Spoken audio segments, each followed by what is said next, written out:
বন্ধুরা, আজকের ভিডিওতে আলোচনা করব সরোজিনী নাইডুর লেখা বিখ্যাত কবিতা the bangle sellers. Bangle sellers কথার অর্থ হলো চুড়ি বিক্রেতা। এই কবিতাটি লেখার পেছনে সরোজিনী নাইডুর উদ্দেশ্য কী ছিল, তিনি কি বলতে চেয়েছেন। একজন নারীর জীবনের তিনটি পর্যায় আছে। প্রথমে সে কারোর কন্যা, পরবর্তীকালে সে কারোর স্ত্রী এবং তারও পরবর্তীকালে সে কারোর মা। কিভাবে একজন নারীর চুড়ির রং বয়স বাড়ার সঙ্গে সঙ্গে সময়ের সাথে পাল্টায়। তো চলে আসি সরাসরি কবিতার লাইনে। ব্যাঙ্গেল সেলার্স আর উই, আমরা হই চুড়ি বিক্রেতা। হু ওয়্যার আওয়ার শাইনিং লোডস, যে এই চকচকে ভার বয়ে নিয়ে আসে টু দ্য টেম্পল ফেয়ার, অর্থাৎ মন্দিরের মেলায়। অর্থাৎ প্রথম দুই লাইনে বলেছে যে আমরা চুড়ি বিক্রেতা যারা মন্দিরের মেলায় আমাদের চকচকে বস্তু অর্থাৎ চুড়িগুলো বয়ে নিয়ে আসি। পরের লাইনে বলেছেন who will buy this delicate bright rainbow tint circle of light. এখানে প্রশ্ন ছুঁড়ে দিয়েছে, কে কিনবে এই সূক্ষ্ম উজ্জ্বল রামধনু রঙাকৃত চুড়িগুলো। এখানে সার্কেল অফ লাইট মানে চুড়ি। Next line, lustrous tokens of radiant lights. Lustrous মানে আকর্ষণীয়, টোকেন্স মানে নিশানা, রেডিয়েন্ট মানে সুখী, সুখী জীবনের আকর্ষণীয় নিশানা। For happy daughter and happy wife's, সুখী কন্যা এবং সুখী স্ত্রীদের জন্য।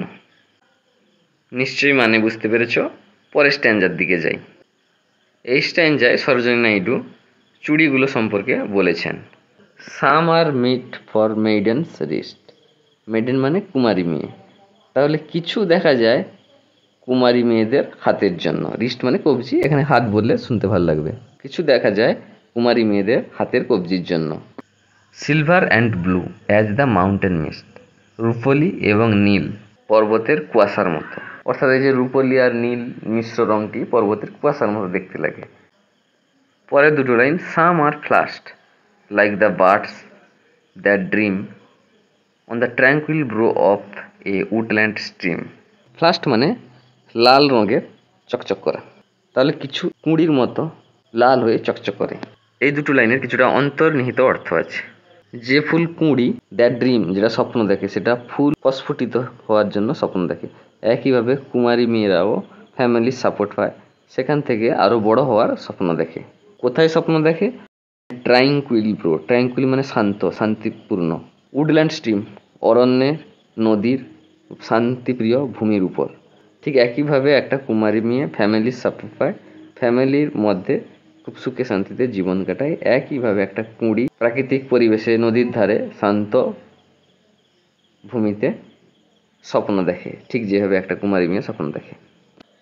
সাম আর অ্যাগ্লো উইথ আ ব্লুম, কিছু দীপ্তি ছড়ায় ব্লুমের মতো, অর্থাৎ প্রস্ফুটিত ফুলের মতো।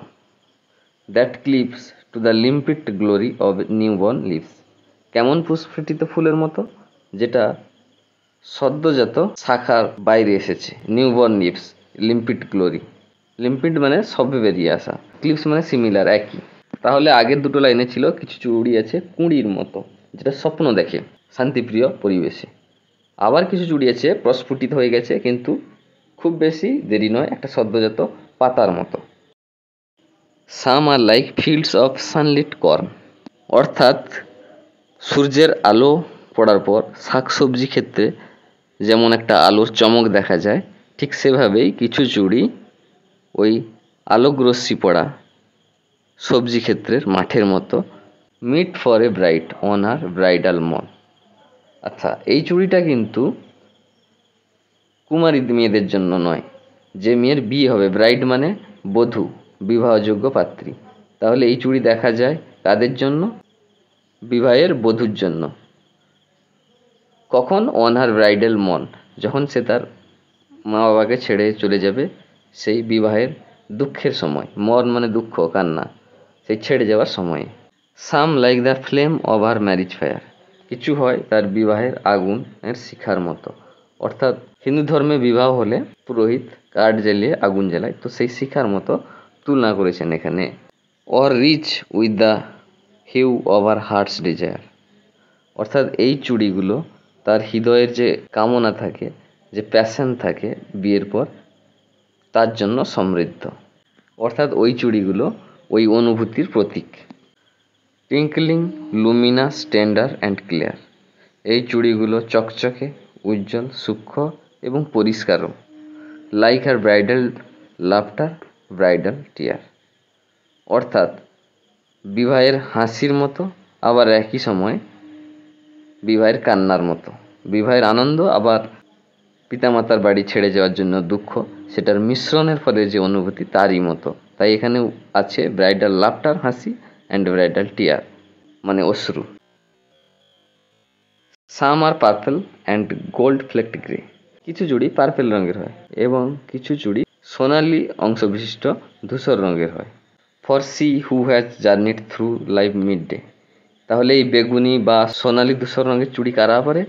যারা তাদের জীবনের মধ্য বয়সকে অতিক্রম করে ফেলেছে, তো তাদের জন্য এমন চুড়ির রং। Which hands have cherished, which love has blessed, যার হাত লালন পালন করেছে এবং যার ভালোবাসা আশীর্বাদ পুষ্ট। And cradled fair sons on her faithful breast, and serves her household in fruitful pride, সেই মহিলাই যে তার সন্তানদের বড় করেছে খুব বিশ্বস্ততার সঙ্গে এবং যে তার স্বামীর সঙ্গে খুব বিশ্বস্ততা ও গর্বের সঙ্গে ঘর বেঁধেছে।